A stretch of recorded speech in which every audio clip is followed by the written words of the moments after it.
Ciao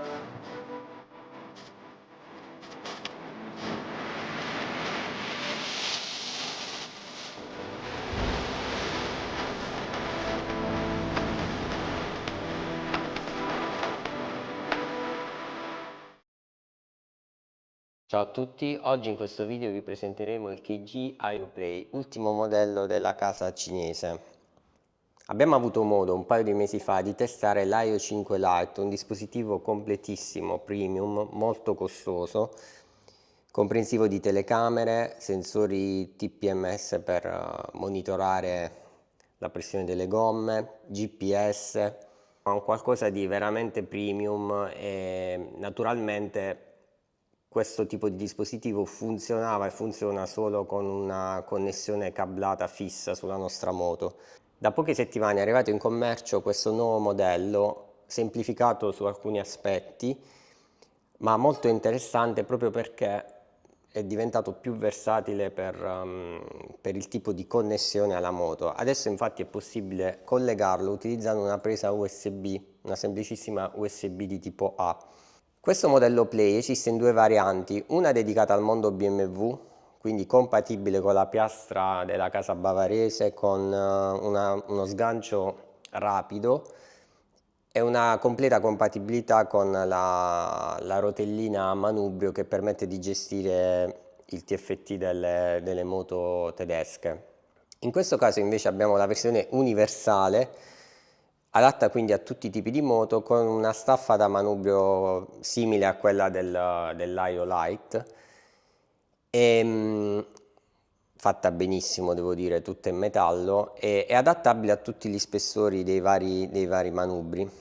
Appena acceso il dispositivo ci troviamo di fronte a questa schermata molto curata a livello grafico, molto semplice ma curata, in cui possiamo vedere la velocità reale calcolata con il GPS interno, una bussola, l'ora del tramonto, la pressione delle gomme, se sono presenti i sensori per la rilevazione della pressione stessa, in questo caso non sono presenti. Un trip azzerabile, io l'ho azzerato poco fa premendo questo tasto, e tre tasti sotto, uno che ci porta subito alle impostazioni che vediamo velocemente. Allora, la prima riguarda la luminosità, naturalmente c'è un sensore di luminosità automatico e la possibilità di cambiare tra pochi sfondi. La memoria interna, in questo caso 8 GB sia di micro SD già installata in fase di acquisto sia di memoria interna del dispositivo. Le funzioni extra, quindi sensori gomme, telecomando, un allarme antivibrazione che funziona solo se è cablato con la batteria e non con l'attacco USB, e la possibilità di scegliere tra chilometri e miglia. Naturalmente la lingua, fuso orario, possibilità di scegliere se tenere visibile in prima schermata l'orario di alba e tramonto, e poi un menu dedicato alla versione del software, uno all'aggiornamento e uno è un'opzione che riguarda il ripristino del dispositivo stesso. Questa schermata invece ci introduce ad una seconda dashboard molto completa, dove vediamo praticamente gli stessi dati impaginati in maniera diversa e dove in realtà vedremo anche degli spazi vuoti, perché questa schermata nasce per lavorare insieme a un elemento extra che si collega all'OBD della moto e che quindi ci può dare informazioni aggiuntive come la temperatura del motore, il valore del gas, dell'acceleratore o altre informazioni di questo genere. Non avendo ancora questo dispositivo, non avendolo potuto provare, non possiamo più di tanto capire il funzionamento dello stesso. L'ultima schermata è quella classica del CarPlay.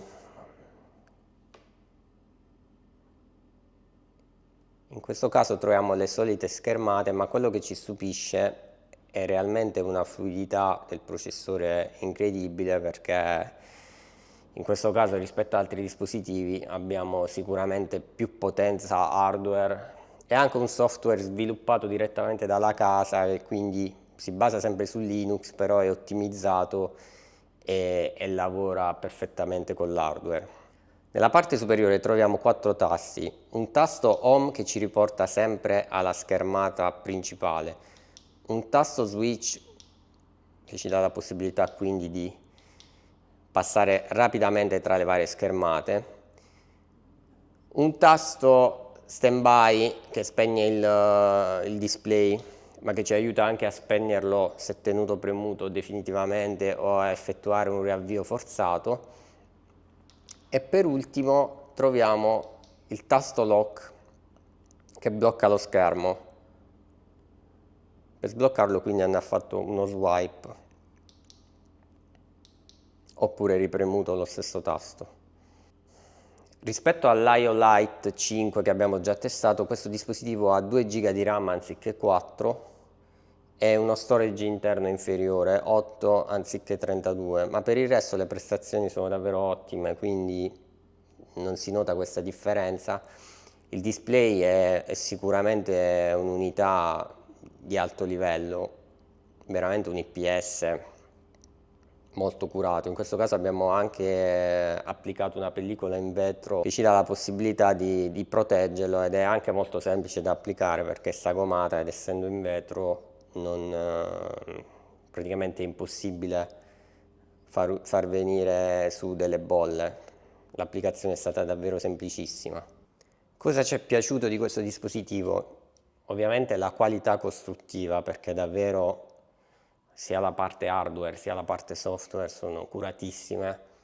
Molto bella la staffa di fissaggio a manubrio perché occupa poco spazio, ci dà la possibilità di installarlo anche su moto sportive a centro manubrio e quindi qualità costruttiva top, velocità in tutte le situazioni, qualità del display, feed dei tasti sicuramente comodi e ben studiati e spaziati, una staffa ben progettata che attutisce le vibrazioni, ovviamente la versatilità del cavo USB, il cablaggio ben studiato e curato.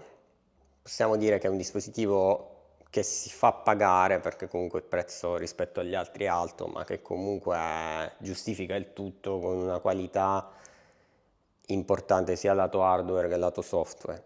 La possibilità poi di aggiornarlo direttamente con il wifi lo rende chiaramente più comodo da aggiornare rispetto agli altri dispositivi e questo fa capire anche appunto la cura della casa nello sviluppo del software stesso e nei futuri aggiornamenti.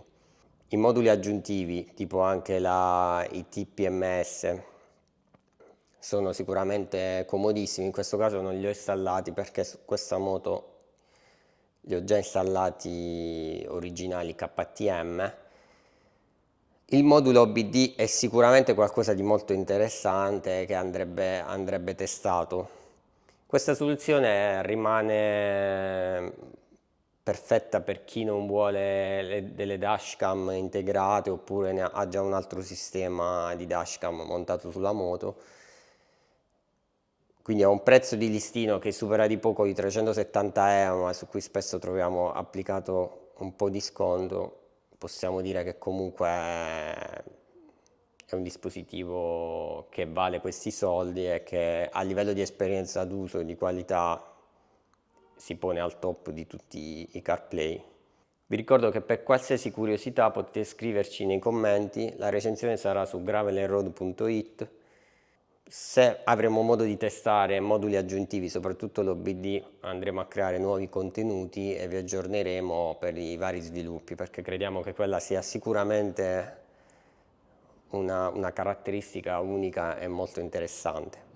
Grazie per l'attenzione, se non siete iscritti potete iscrivervi al canale, date un'occhiata alla recensione dove troverete oltre a tutta la recensione scritta anche diverse foto a corredo e un video di unboxing. Ciao a tutti e grazie mille.